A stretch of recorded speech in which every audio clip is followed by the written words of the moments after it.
So I dressed up as Posh Spice, and then I sang Wannabe, and everybody looked at me like, I don't think that's for you, babe. I don't think that's for you. Which is what Victoria Beckham ultimately discovered as well. Unfortunately. Yeah, that's a bit mean. She will never guest on this podcast. Imagine though, one iconic guest. Yeah, Victoria Beckham, come to my house for an hour, it's fine.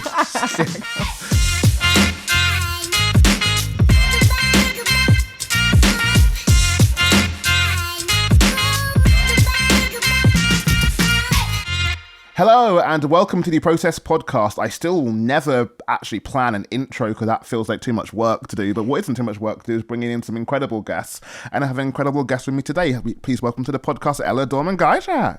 Hi. How are you doing today? I'm very well, thank you. How are you, Tyrone? I am not too bad. The way I always like to start these podcasts, and I don't actually answer for this one, is I always like to start the podcast with, like, how did we first meet? So do you know how we first met? I'm going to assume it's probably poetry related. Yeah, it'd be wild if we just, like, bumped into each other at a park or something. Like, I've got a sense you're a poet. Yeah, definitely poetry related. That's a good guess. I would say probably uni slam, like 2018 or something. That would sound about right. Yeah, ballpark it. Because I remember you were there with your cameras. Probably about three cameras at least, and just doing your thing, amazing, like videography and also performing. I think that's the first time I saw you perform poetry. Because would you have been competing that year? Yes, I was at uni that year, so yeah. Nice. Like, yeah. I always ask that question, like, every now and then I've got someone goes, like, the first time we met, you just liked me kind of thing or something like that. Like, I am apparently a judgmental person from the crowd a lot of the time when people first meet me. We're going to focus now a little bit on you and your creativeness, etc. So we're going to go into your timeline of everything. Oh my God, that's not at all daunting. Love it.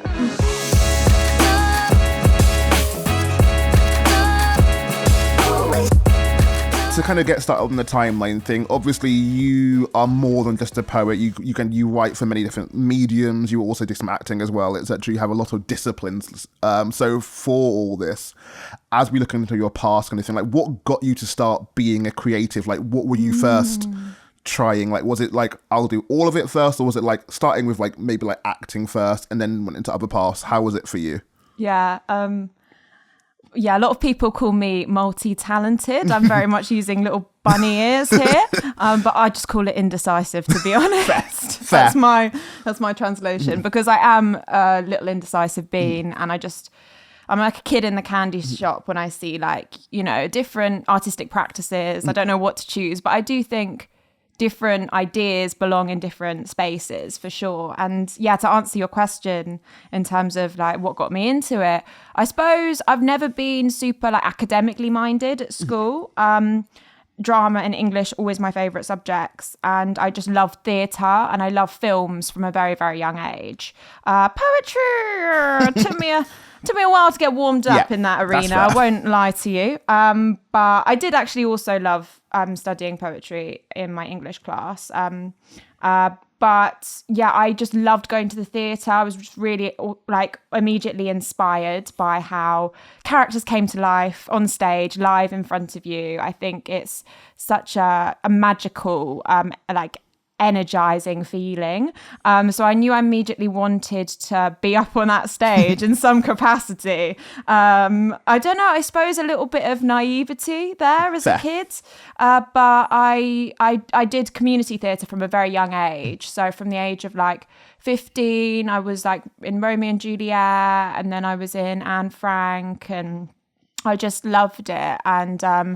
And I just really, really got into it. But through being in plays, I became really interested about the art and the mechanism behind what makes a good play and what makes a good story. And so I started writing myself. I mean, writing a whole play is really hard. So then I was like, oh, go check out this poetry night. And I was like, oh, okay. So that's a lot shorter. That could be easier than writing a whole play. So I started writing. And also, I think that poetry, naturally for me, it felt like more of a confessional, cathartic medium in which to write. Nice. So I started writing definitely from like an autobiographical point of view, writing poetry. And it just seemed to naturally fit. And also I was becoming more sort of interested in social political issues, I guess. Like I was 19 and I was like, I discovered feminism. It's me. Fair. I am the first person to discover this. Then I was like, oh no, a lot of people have realized that that women have it shit. So yeah, I started writing about things about the female experience because obviously that was my lived experience, and I felt poetry was a natural medium within which to express that. And the beauty of poetry is you could write something that day and perform it that evening to a room full of people. You don't have the whole kind of expansive, diluted process of having to like prepare for a theatre production or a film production. So I loved poetry for that medium for its immediate accessibility.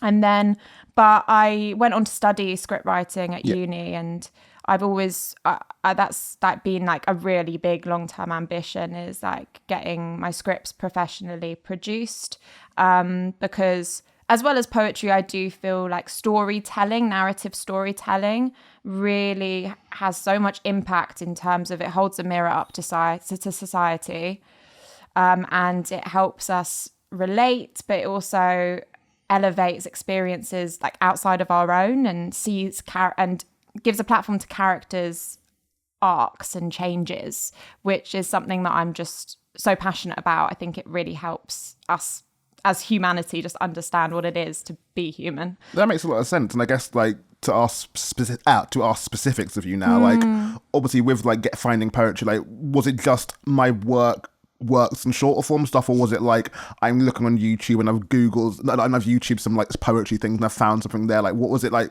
What was the turning point for like, oh, let's give poetry a go? Yeah, great question. I think it was watching, poets on YouTube. I was watching some like button poetry, you know, like back in the day, button poetry in the States.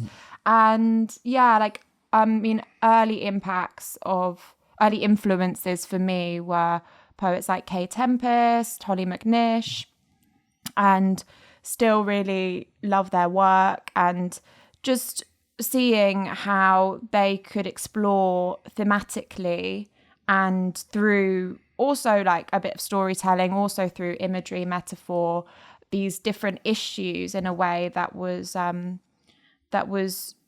captivating and also accessible in a way that I could just see a performance on my computer screen and immediately be like impacted and inspired. So I didn't need to like go out to loads of like events and to be able to access it. But from seeing that, I went and checked out the Brighton poetry scene. I went to Hammer and Tongue. I competed in the slam. And yeah, that was like my kind of late teen phase because I grew up near Brighton. So I was always just like getting the bus to Brighton, going to like different poetry groups there, and meeting other people who were also into it and writing with them and doing open mics. And I do strongly believe that the open mic poetry scene is such an incredible place for creating community, for people to feel less alone, and for people to like share new pieces for the very, very first time and immediately get feedback. So that was really inspiring to me. So it helped me like hone and finesse my early work, I suppose. Nice. And that kind of like works really well because like going into like your present, obviously now you've got things that you run off the chest and you have a kind of an open mic space that you kind of are producing and working with. And obviously like you had the short film that came out. Because I want to say recently, it's been like over a year now. I want to say, yeah, it's been a while. It feels recently still. But like at the moment, like you've obviously got off the chest. You have still promotion with the short film, etc. Like, how is your creativeness going at the moment? What are you up to at the moment? Yeah, thanks. I've actually been for the last 2 years. I've been solidly writing. I've still been finding opportunities to share my work wherever I can. Of course, I've been doing lots of poetry performances, but so I've written a feature-length film. Ooh. I wrote that last year. That was my goal for 2025. I did it. It's ready. I'm sort of like sending it out and just trying to learn the landscape of producing a feature-length film. Yeah. And the different avenues I can go down with that. I've also written another play. The year before that, I wrote a play. So I need to go back and edit that really. Like that's a long piece of work that it needs some work. But I've always got things that I'm constantly working on. So they're always percolating in my mind as I go on my day. And I look at like people in the tube and I'm like, could they work in that little script? Could I just take the way that woman is eating that nut? Could I put that in my screenplay? So I'm trying to be as observational about the world at the moment as I can. I think that's something up until a couple of years ago I hadn't been. And I think the world is very much like a palette from which writers can draw from. And so I've been writing a lot and trying to write poetry in between that. So I've always got like one or two poems like that I'm editing in my head or editing on my notes app. Nice. So I'm always writing, and I feel like I've not lost steam yet with writing. I still feel a massive hunger to do it. And my laptop is screaming at me like, you ran out of space. Stop it. Stop writing. And the industry is like, we're not sure what's going on over here. And I'm like, it's okay. I'm just going to carry on writing and see what happens. That's fair. And I guess like with your writing now, like obviously you like with your short film, you were in that as well.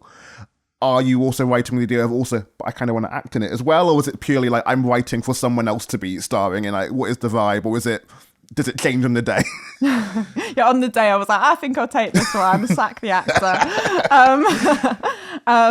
Well, I was a bit unsure. I think it was because the film was actually semi-autobiographical, inspired by my experience caring for my grandma a bit and my relationship with her. Obviously, I think, well, not obviously, maybe, but my grandma wasn't a pro footballer. That's the beauty of fiction. In your imagination, your grandma can be a pro footballer. I play a bit of football, but not to the extent that was depicted in the film. So the film isn't about me. It's very much a fictional story. I did sort of write that character as me. And I did want to play her. And then, when the director and I spoke about it, it seemed like a natural fit. However, the play I wrote, Trade, I never envisioned myself being in that. That was always for other actors to take. And I think there's something, especially writing for theatre, especially invigorating about seeing your work up on stage and being in the audience and looking at the audience and analysing their responses a little bit.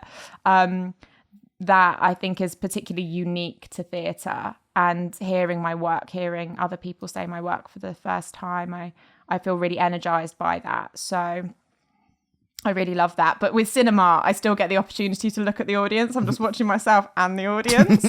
I'd rather be watching the audience because I don't like watching myself back. I'm like, my face does that? Interesting. Fair enough. Then I guess you kind of already touched on it a bit, but like looking at your future, etc., like what's on the bucket list left to do? Like, it's obviously, it seems like you've got the full length feature film you'd want to be doing, but like also with like poetry or acting, like do you want to be like write the feature one, but also I want to have some more acting roles as well? Or like, are we looking to do collections and whatnot poetry wise? Like, what does the future hold? Are there other art forms you want to dabble in as well, kind of thing? Oh my God. I know. I there definitely are other art forms. I really want to dip my finger? My finger, I suppose so. Dip my toes. That's the phrase, toes. Come on, writer words. Dip my toes into directing. I've never directed for film. I've directed for theatre a bit. So I would absolutely love to direct my own short film. That's a bucket list thing for me. And my feature, as I've said, that's just like a massive goal for me. I really want that to be made. And I really want to stage another play soon, within the next like 3 years, realistically. And yeah, get that on stage in whatever capacity that is. And we'll find good collaborators. Yeah. I think that is a really key thing, because a lot of the time it is who you're working with, and the experience can be massively altered based on who you are working with. So having like-minded people, especially in these certain mediums like filmmaking, theatre making, it's all about the people you work with. So I do want to find more like-minded collaborators who are interested in telling similar stories, and getting that up on stage, in theatre, getting it on camera. And then with poetry, yeah, I really want to get a collection down, but it's this tricky thing of biding my time, because I've got a lot of poems in my Google Drive that is screaming at me, like, empty me, please. But I just want to make sure that it's something I'm completely happy with, like a piece of work, because that's the thing about collections. Like, it's on a page, you can't go back and edit it. You can't go like edit this Instagram post. So I really want to finesse it and get it down to a point where I'm really happy with. And yeah, I mean, there's many other things I want to do. I recently did a gig at Storytime London, which I love. Big shout out to Storytime London, amazing people. And I did a set of a short non-fiction story. Oh, nice. Which was about my granddad, my dada, who came here as a refugee.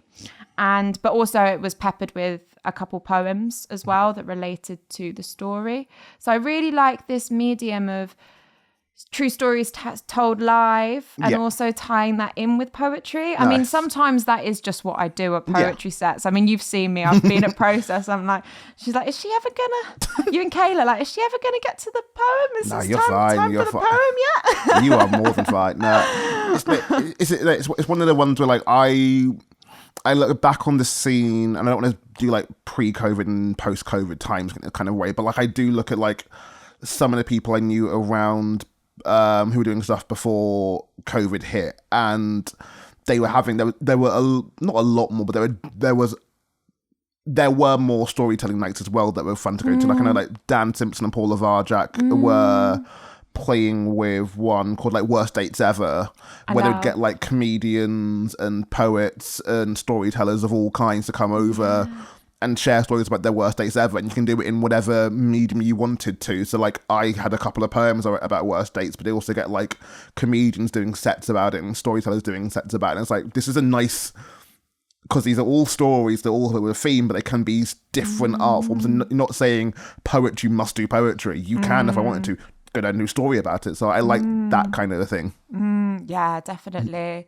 I love it. I listen to the Moth podcast quite a lot, and I just think there is so much richness and chaos and beauty in just normal everyday life.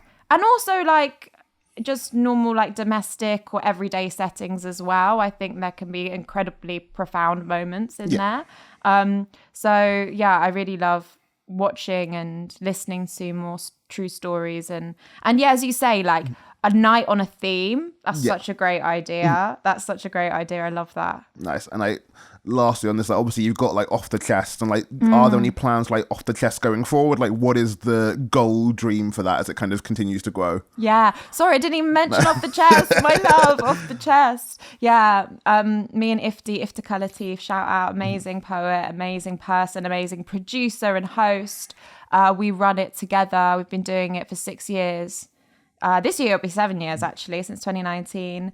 And yeah, we are really excited. We've got some really, really cool events coming up this year, which I can't announce quite yet, because we're just tying some things together. Yeah. So check out our Instagram for that, because updates will come soon. But yeah, we're really, really interested in giving a space for poetry, but also expanding that as well. Like it doesn't have to just be poetry a lot of the time, as you say, about storytelling. And yeah, I mean, I'll tease with, it's not just poetry. poetry. It's not only about poetry. There's going to be some more things in store for us that goes beyond poetry, which I'm really, really excited about. And I'm just really interested in building that community even more and giving more of a platform to other writers as well, because I think that's really important that we lift each other up. Nice. And like, I'm assuming like because one of the things I really like about Off the Chest is that like, I think there's a lot of events that are so tied into the monthly nights thing, etc., which I think is good in many ways, but also can burn people out, etc. Yeah. And I do like that, especially with like you guys going for the funding a lot and getting like that kind of thing. You kind of have like, we're going to do not as regular, but they're going to be big events and be a thing. And I kind of like that. Like, are you thinking of that, keeping up that kind of model, or is it going to be like, fuck, we want to do it more often? Let's do monthly. Let's do it all the time. I miss doing it monthly. I really do. But I do also hear the burnout thing. When we were doing it monthly, like, it is a lot of work putting on events and making sure that everyone hears about them and doing all that preliminary work. It can take it out of you. And what I'm really interested in doing, as you say, lesser things really well. Yeah. So we're definitely going to be doing events this year, but this year we're continuing with, we're getting funding and going to go forward with funding and finding different avenues for that.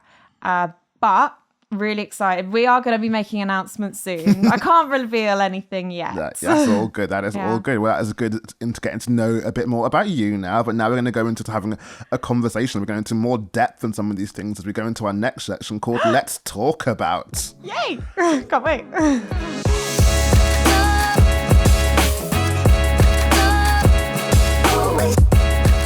For you, especially as an overarching thing, like, what different disciplines would you say you currently are working in? Ooh, okay. Screenwriting, playwriting, poetry, Substack. I haven't mentioned my Substack. Substack writing, which can basically just be anything you want. Subscribe to my Substack, Ella's Sub. I'm really inventive with naming things. And I suppose also like journaling. I journal every morning actually, or every evening. I make sure to journal every day. And I just see it as a brain dump, and sometimes it's a creative free flow. I think I decide on which medium I want depending on what the idea is, what the story is, where it best belongs. Sometimes it best belongs in a poem, sometimes it's a screenplay, or sometimes it's just a true story that I want to get out on the page. Well, so on that then, like, how does it work? Like, how do you personally feel like balancing all of them kind of thing? Like, will it be that case of like, because speaking for myself, I know that I will go through phases of like, I'm not bothered to be writing poetry right now. I'm just not in the mood for it, etc. I'll be going to events, etc. I'll be doing a lot of photos and stuff in events, but I'm not in a writing phase. For you, will it be something similar of like, I'm just not in a journalism phase, I'm not in a script phase, or will it just be, I've got this idea, what medium does this idea work in? How are you juggling and balancing all these things? I know, it's crazy. I think deadlines really help. So sometimes if I'm not in a script writing phase, but I've got like a big deadline in 3 weeks, I'm like, well, to fuck with that, can I swear? Yeah, you're fine. I'm like, well, I'm going to have to force myself to be in a script writing mood because I got this deadline. So sometimes deadlines do dictate that. But then other times I do just write how I feel. But generally, I would say I take gaps with my poetry. I think I come to write poetry more when something has hit me emotionally and I feel, oh, this belongs in a poem. Or I'll do a free write and I'm like, there's a poem in there. I'll discover that way. Or sometimes I'll just be talking to my mates and my mate would be like, that's a poem. Write it down, get it in the notes app.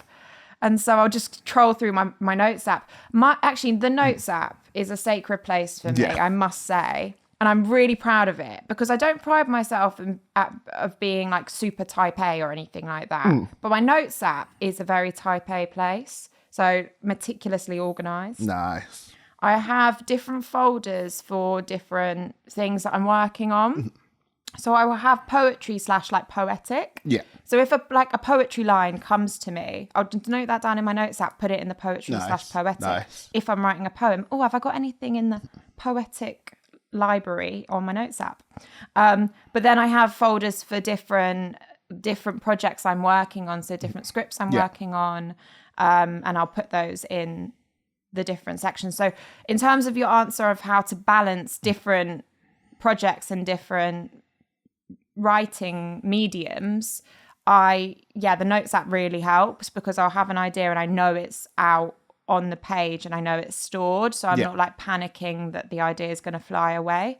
No, I get that. And like, it's like I don't play in as many disciplines writing wise, but I know that especially when I was putting my first collection together, one of the things that I started to do, I'm not sure if it kind of for the most part kept doing nowadays, is like, when I was putting it together, I kind of looked at all my poetry and like, what theme is it? And then kind of made folders for like, these are love poetry. Here's poetry about me. Here's poetry about being like black, etc. And kind of breaking it down. That is like, I've got a lot of black poetry, so this makes sense to have a whole section of that in the book. But I only have like 2 poems about this thing, and like, not that I shouldn't include them, but like, if there are only 2 of them, will they work with the whole thing? So I like having them in themes and seeing, this is what I write about, or this is how it's like organised in that sense is what I was used to do. But in all the tangents of it all, because you mentioned the mates thing, how are you balancing, obviously, with all the disciplines, also still having a social life and that stuff? Like, how is that for you? It's, it can be a rocky road for sure. I think making time for the people that you love. But I do think because of the industry we work in, and writing in particular, it's so tied up with our lives, like in a way that other work isn't. So you can compartmentalize, I think, a lot more easier with, say, if you worked for a bank or I don't know, in like marketing or whatever, you can shut that door and go and spend a weekend laser questing with your mates and not think about it. But if you're a poet, you're thinking about, how can this laser quest be a poem? How can I turn this laser quest? My God, maybe there is a poem in there. Anyway, I'll put that in the notes up later. But you're always, I think it's just where the way I've trained my mind now, I'm always thinking about, wow, how can this experience be converted to the page? And I think sometimes that's a good thing. Sometimes it can be a precarious situation because maybe you're not fully experiencing life. You're just thinking about, how can I make this into art? So that's something I'm trying to balance. But there are moments where you do fully let go and you're not thinking about that, and you're just having fun and you're just with your mates or your family. And I think those moments are really special. Those moments are really special in life. Those are the moments we will remember. And I think with like grind culture and everything, and obviously social media now, seeing everyone's like finished products of things, it's hard to ever completely turn off and just be like, I'm not going to think about that today. And it is something I definitely grapple with, and it's something that I've become more aware of. And I just try and like really corner off time at the weekend to spend with my loved ones, or just also reflect like as well. I think reflection time is very important. A lot of realizations can be made through like just a day of reflecting and thinking, not constantly creating and churning out new work. Nice. And like, and so one of the ones that I think, again, you mentioned it briefly beforehand, of like the whole idea of like, when you are writing stuff, sometimes deadlines will help, etc. And like, just have to get in writing. And like, I've always found it interesting talking to poets, because like, there are some poets, I say poets, this is not just specific to poets, but like, there are some writers who like need inspiration to hit them, or be like feeling it kind of thing. But some writers are like, I've got to get it written down, so I've got to write something down kind of thing. So like, how are you enforcing that? And especially with some of the writing, like how much of it is like, this is not my best work, but it has to be out there kind of thing. Like, how are you balancing all of that? Good question. Do you mean like this is not my best work, but it has to be out there? Do you mean like sharing it out there to the world, or I have to get it down on paper? I guess a mix of both. Like Yeah. I mean, like especially in like in the world where we've got like commissions and stuff as well. That balance of like, I don't like this, but I have a deadline and it needs to go out there sometime, and also just getting it on the page as well. So this needs to be written down. I can fix it later as well. So like both of them, I suppose. Yeah, exactly. Because you're not always every day going to be the best version of yourself, are you? Like, it's unpredictable. External factors come into that. Hormones, all of the things. So it can be a very unreliable medium to work in, because you're not always going to be like singing the best tunes. But I think the antidote to that is just consistency. And forgiveness, self-forgiveness, because I do think the brain loves repetition. So for me, I try and sit down every morning, if I've got a morning free, sit down every morning for 1 or 2 hours and write. Doesn't matter if it's shit. Doesn't matter if I'll bin it later. I will write. I'll work on a script, or I'll write a poem, or I'll free write. And that consistency, even if you have a dud day, which is bound to happen, that's okay, you will have good days too. So constantly working. And then that's the way you train your brain to be skilled at something, I think, and to understand that there's going to be failures, and to know that it's okay, goodness is coming as well.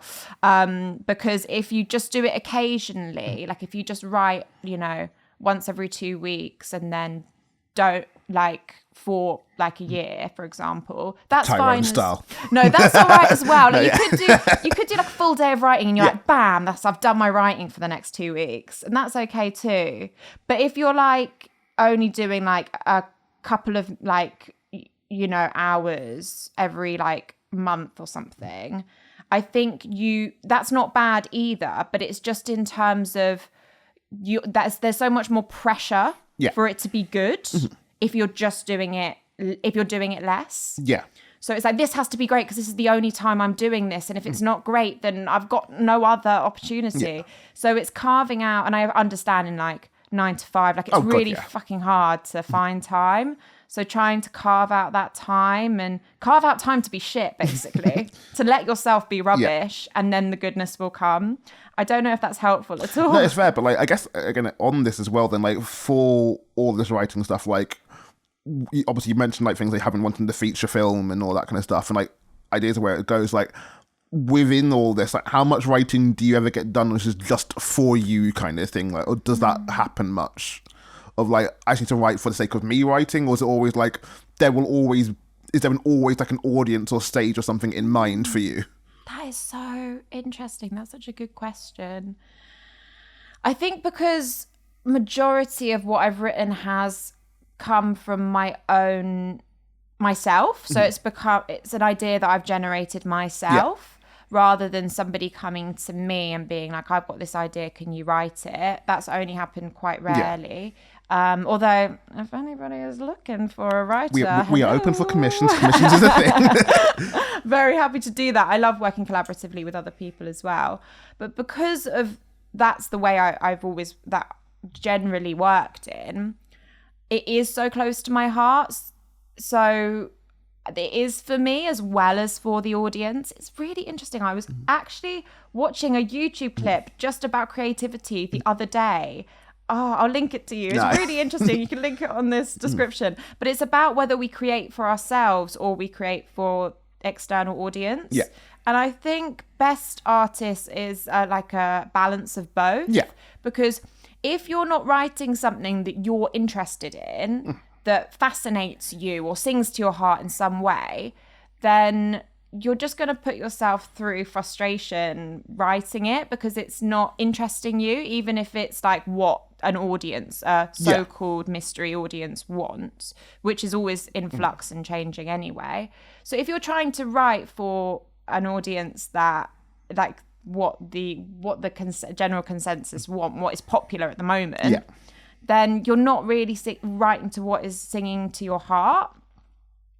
and you're not going to have as much fun doing it. Yeah. So ultimately, it is important that an audience like my work, but it's also even more important that I like my work. Yes. Because otherwise I'm not going to finish it. No, I feel that like I am currently in the process of starting to write a new manuscript for poetry. Wow. There is potential of it being published, but it's still very early days. Like it's kind of like again, without going to, I'm allowed to say stuff. But I think, but things are like publisher got in touch of like the idea of a third book, etc. But it is very much what I want to. I'll let you know, kind of thing. I've got to like the end of April to.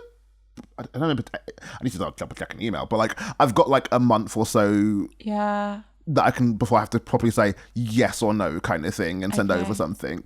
But like with that, like some of the writing I'm doing now with that in mind is like I'm now more aware that this is writing for a book, etc. Whereas like some of my first stuff was like I was writing poetry because I was on the scene, kind of thing. So it did. Yeah. So it has changed that, and like not in like a bad way, but things of like, oh, now that I'm knowing this, let's see how I can play with the form of a book, etc. And seeing that sort of it. So there's a bit of awareness of the audience in that sense. Yeah. But I guess like what I'm curious about in the review is like you mentioned obviously like you'll have like when the idea comes, you'll figure out which medium or whatever it works best in for you. Like, how is it for you switching your mind between these mediums? Is it an easy thing of like going from script mode to poetry mode to journalism mode? And like, especially with them, because I'm assuming as the creators we've probably got more than one job on at a time. How easy it to go through like, I'm in poetry editing mode today, and I also need to somehow be in journalism editing mode, and also in script writing editing mode. Like, is it an easy thing to like switch between them? Do they overlap enough that it's okay? What's the vibe? Oh, interesting question. I think I am decent at switching between poetry and script writing mode because I've done it so often. Like I usually have a poem on the go whilst I have a script on the go. But with my scripts, because they are long form, I mean, even a short film, even my short films are pretty long form anyway. I had to cut back of the net down so much. It was like over 20 pages. Director Clara was like, yeah, we're going to have to take some revisions on that. This is not a feature yet. Look out for that. So, yeah, to answer your question, I think that I can do it pretty efficiently, but in terms of the script, because the script format, because it's like a longer length story, it takes me much longer to finish a script than it will a poem. So I'm just always, it's not like I'm working on a million different scripts. I'm just working on one script and I've got like that narrative ticking away. Whereas like poems aren't typically like narrative focused. So I think I do struggle when I'm focusing on like two narrative things at the same time.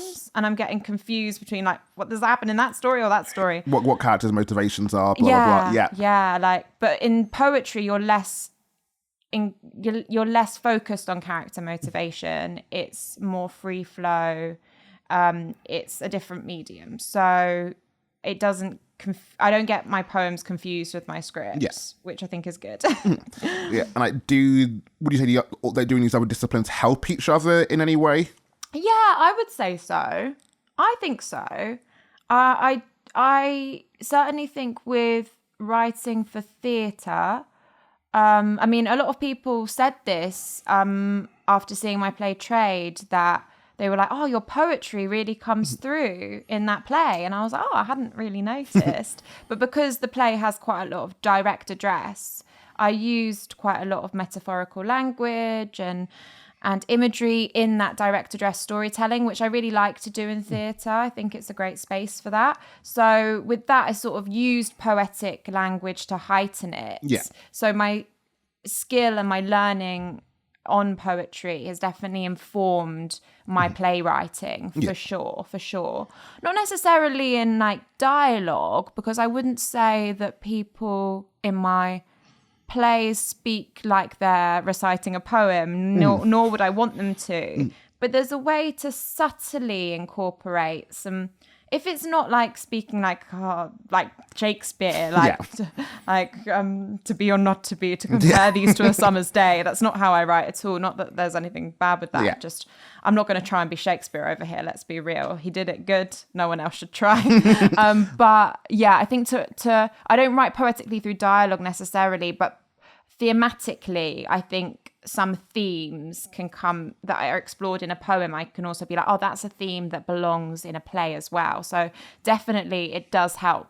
Writing poetry does help inspire my plays. That's a very long-winded answer.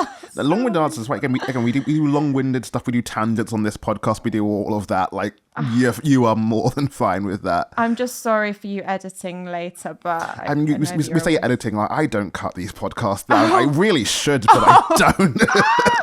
And I think not the worst, but like I think like the one with me and PJ, because we were just hanging out basically. That was like the longest one we did. Like a full an hour and a half, and it's like I was aiming for an hour. You went over. Oh well, I don't care. Like, it costs me no extra to put it on here. This is not my income as such. I'm not going to be like, listeners are cutting out after, and I don't care. like we're at the stage now where if people want to listen to this podcast, they're going to listen to the podcast. Kind of, they're not going to be like, Tyrone's got a whole hour and a half. I'm out. Yeah, that's not like, the vibe. Done now. What, over an hour? Outrageous. Oh my god, no. But like, I guess like with obviously all these kind of different mediums you're playing, and like, have you kind of noticed any like some stories or some, and obviously they're not all the same medium kind of thing. Like, so what have you noticed that like some things play better in other mediums, and like, or better to kind of tell certain stories? That was a vague as shit question, I realised. No, I understand the question. I do understand. I think actually, to use the example of Back of the Net, I really wanted that to be a screenplay because I wanted to show the locations. I wanted to show the football pitch. I think it can exist on stage, of course, but really it's I do think football is quite a cinematic, football in itself is quite a cinematic medium. I mean, obviously you've seen like Bend It Like Beckham and football games in of themselves. So I think immediately I was like, oh, I really see this up on a big screen. But then also I have a poem about women in football as well. And I think like there's something very, the rhythm of certain poems that I write, I was like, oh, that belongs in a football poem, like, because it kind of matches the rhythm of playing a football game. Yeah. So I suppose in terms of like phonetic sounds, how I'm really interested in poetry spoken aloud, how that can reflect certain experiences, how the phonetics of a poem can mirror a certain life experience, which is, I'm just realizing as I'm coming to say it, like I've recently been writing a lot more about like cooking. My grandma used to cook for us a lot, and the sounds that you make and what you evoke when you're talking about food, like the phonetics of that, like actually like conjuring up the image or the smell of food. And I think that could be really interesting, how hearing poetry can really evoke like the senses a lot. But you can obviously completely do that with cinema as well. But I do think you're showing the image, whereas with poetry, you're igniting the reader or the listener's imagery in their brain. So I like it for different reasons. I don't know if that answers your question. Sometimes I'm indecisive and I'm like, oh, I'll write a poem about it and I'll write a script about it. That makes sense. Yeah. No, I guess like not quite ending this just yet, but like I'm kind of wrapping up this section. Like, yeah, obviously in doing these different disciplines, like how is it balancing learning and understanding these disciplines and like getting better at them? How much of it is just I want to write a script because the script feels right, and how much of it is like I need to study what scripts are and how a script works, kind of thing? Like, how much do you find the knowledge of that art form is a thing, and how do you find the time to find like I want to write a script and I must study more scripts and more films? How is that built into all of it? Yeah. I listen to a lot of podcasts. For script writing, I listen to Script Notes podcast. Love it. John August and Craig Mazin, who wrote The Last of Us, and he wrote Chernobyl, and like big idols of mine. I listened to The Screenwriting Life with the woman who wrote Inside Out, and I listened to a lot of these experts who talk on the form of writing. And I do read quite a lot of books. My top book on writing narrative scripts is John Yorke's Into the Woods. I really recommend that one. That was so formative for me. I wrote my play Trade just immediately after reading that. I was like, it all makes sense now. Because I don't think that we should follow these sort of manuscripts of how to write necessarily, like cookie cutter, because then that can take the creativity out of it. But it's good to know the rules in order to know how to break them. Yeah. Is it Picasso who said that? I can't remember who said it, but but yeah, I'm aware of the idea. Yes. Yeah, I'd be worried if you weren't aware of the quote. It's like, the first time I've ever heard that. That's so revolutionary. Yeah. Like Picasso, like he knew how to, paint a nice orange, but then he didn't want to paint a nice, normal life like orange. He wanted to go crazy and break the rules. So I think knowing the rules and then making exact decisions about how to break them. And I think that's true with poetry a lot. I mean, I did Roundhouse Poetry Collective, so I was really lucky to learn about so many different forms from incredible teacher Cecilia Nat. And I wrote a lot in those forms. I think through constriction, a lot of creativity can come. Like if you're only allowed a certain amount of syllables or you have to use a certain scheme, then you're really pushed to make certain decisions that you wouldn't have done if you were just doing free flow. But sometimes that can also be limiting and very frustrating. So I think knowing all of the poetic forms as well is really interesting, but that doesn't mean you always have to follow them. I think you can do your own thing, and that's what makes you unique. So, I'm not sure if that answers your question. And I don't even know if I remember what your question was. The ramble has gone to new extremes. No, you're all good then. I guess, like, to kind of wrap this up then, like, obviously in all the disciplines you're doing, like, have there been, like, any things you kind of tried to do and, like, this is not, I can't do this. This is not the space for me kind of thing. Like, I'm not anything, like, things are like, I don't believe you've done any music stuff yet, but has it ever been like I'm going to try singing? Oh, that's not the thing for me kind of thing. Has there been any kind of moments or stuff like that for you?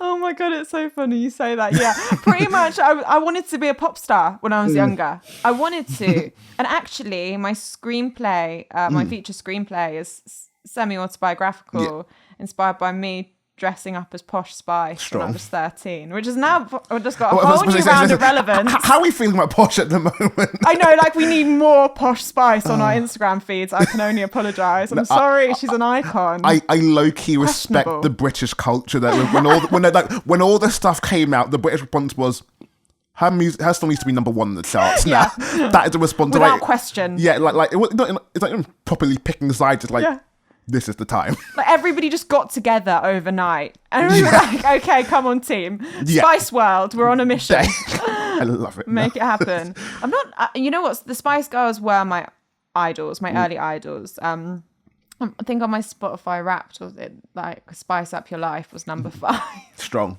And I'm not ashamed to say it. No, I'm not ashamed to say it. It's like, I remember when they did their comeback gig or whatever, like I didn't end up going to, but I saw enough people going to it. I was like, okay, the FOMO was coming in now. Like I wouldn't have minded going into that kind of thing. The FOMO was real. Oh my gosh. But no, I dressed up as Posh Spice and then I sang Wannabe, and everybody looked at me like, I don't think that's for you, babe. I don't think that's for you. Which is what Victoria Beckham ultimately discovered as well. Unfortunately. Yeah, that's a bit mean. She will never guest on this podcast. Imagine though, one iconic guest. Yeah, Victoria Beckham, come to my house for an hour, it's fine. Oh my God. Yeah, style icon. But anyway, sorry, to answer your question, no, I never have tried singing professionally. I don't think that's for me. I am interested in pairing my music. No music. I do not create music. I am interested in the practice of pairing poetry with music. I think there's some really interesting people in the scene doing that now and doing it in a live space. I did Tong Fu actually for the first time at Shambhala. I featured at the Shambhala Festival, and I performed with an improvised band, and it was so exhilarating. It was such an amazing feeling. I definitely want to do that again. So yeah, pairing my poetry with music is something I want to do more of, but I don't want to create the music. So any musicians out there, hey, hit me up. I for all of the hats I will wear, I've definitely kind of got to things like, there are some hats I can't do. That's not the one for me. There's a reason why I stick to, admittedly, a lot of things was like, these are the ones, and that is it. Sometimes. You're wearing a lot. Your hat's a tool on your head. I see you stacking them up there high. Like some of it for me is like things like, especially with the cameras nowadays, like, well, cameras film and take pictures, so that's natural overlap. Of course, yeah. Then the editing is also a relatively easy natural overlap as well. Yeah. Then it's like, but also every male has a podcast, so I can do that too. Obviously, you've got to make a podcast out of it. I am a straight male. I need to do podcasts. That's exactly how it goes. This is the life that was chosen for you, okay? I didn't pick. Yeah, you are a millennial. You must be a podcaster. Oh God, it happened. That was not my choice. Not by choice. It was I was just gifted a microphone when I turned a certain age. Oh my God. Like, I feel like certain people just like came out like kicking and screaming with microphones in their hands, podcast microphones in their hands. But but no, we love a podcast. I do. I'm envious. I know we joke, but I'm envious of people who have podcasts. I want one of my own. No, I like having this podcast. I'm just bad at keeping up with it, but we're getting close to 30 episodes, which I am happy with that as a number. I've kind of been almost consistent with it. But yes, with our Let's Talk About section done there, we are now going to move on to our next section, which is called Slow Fire Questions. Oh, we love it.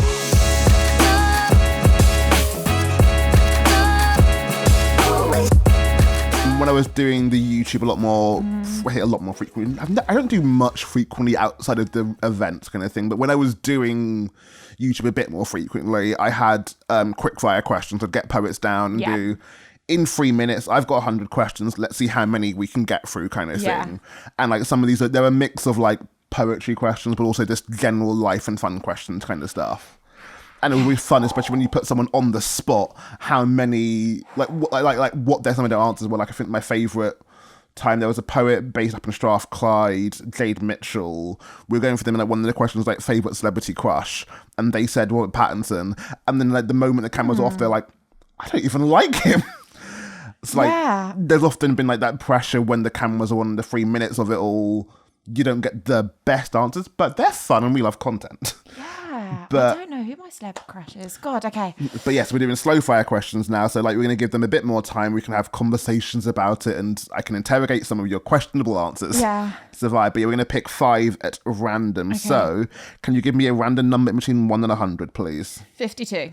Then we're going to start off with, what is the last poetry night you went to? Oh, great question. This is bad, but oh my God, is this really bad? Wait, how slow can these slow fire be? How long do I have? I'm not timing it, so you're fine. Is it really bad to say that I don't know if this counts, but Storytime London, I'd count them. Storytime. I'd count them. Like, so like for you, like nowadays, how regularly are you going to events? Because obviously you're doing so many things. So how often are you going to poetry nights? I tell a lie, it was testing ground because I featured, so it was December. So that was only last month. I've not been to one this month, unfortunately. That's right. And how often am I managing to go? Not as often as I would like, I will admit. When I first started going to poetry nights in London, I'd just moved to London after uni, so I was like feverishly. Everyone goes through this phase of we're going to go to as many nights as we can do. Every night. And then everyone hits a brick wall of like, I can't do this anymore. It's not sustainable, you know, of course, but I think it's a great entry point for people, you know, cutting their teeth in the scene, In fact, give me another number, please. 21. Then we are going so uninventive with my numbers. Ooh, can songs be poems? Yes, absolutely. I just agree. Totally.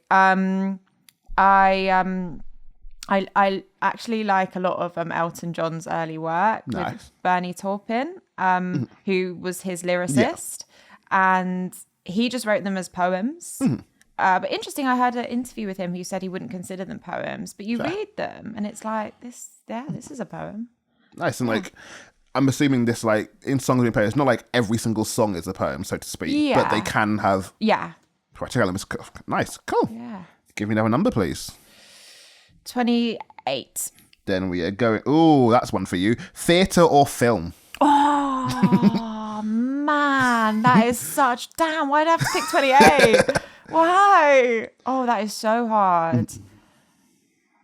Can I say why I'm torn? Go for it. Okay. Again, slow fire, we've got time. Okay, cool. I'm torn because I think the reach that film has is incredible.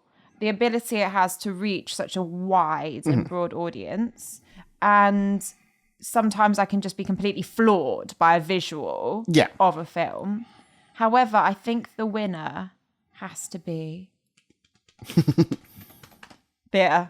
I'm sorry. Because in the age we're living in now, everything is so scary. Yeah. I'm not going to say the word because I don't want to give them any more platform. But, you know, everything is becoming so scary in the film industry and in the creative industry in general with the rise of technology. And I think something that we can never replace is having a human sweating buckets in front of your face, breathing what they had for lunch all over you. No, I joke. But is that theatre or something else? That could be something else. That could be something very different. Cut that. Don't know why. No, that is a clip we're posting. No, but you cannot, you know, theatre and also, you know, live poetry as well, of course, but seeing people on stage in front of you, creating incredible spectacles on stage in front of you. I think it's it is a art as old as time. And I think being in a space together, it just evokes and incites so many more questions and debates within a room, and it creates community in a room, live performance in a space. So I think the overall winner is theatre, but the second place is film. And I love film. Fine, and like, whether it's mainstream or fringe, is there any like theatre shows you're interested in at the moment now that you want to check out or have checked out recently that you need to shout out? Like, is there anything on the scene at the moment, and if so, what? I'm about to go and see Lost Atoms by Anna Jordan, which has been on tour and is coming to the Lyric Hammersmith. It's just come to the Lyric Hammersmith for this month. I'm so excited. Anna Jordan's one of my favourite playwrights. She's incredible. She wrote the play Yen. And what else am I excited about going to see at the moment, or what have I seen recently? My brain's gone blank. But my main one is Lost Atoms. I'm going to see that this month. Yeah. Nice. I am a little bit I am a little bit too mainstream in the two that I'm currently interested in, because I still want to see Cabaret. Yeah. Which I know is, again, it's musicalness and whatnot, and but similarly as well. Like, I annoyingly really want to see Paddington. I really, and like, I feel like I'm not in, like, part of the annoyance is a work thing. I had to do some freelance stuff for like some of the promo stuff for that. Yeah. And I am annoyed at how much that bear has won me over. I did love Paddington. He's so sweet. When he in the second one, sorry, spoilers, but when he sees his auntie, oh my god, you can't not cry. It's just so emotional. Yeah. But yeah, I love stories like that. Paddington slaps. It's just amazing.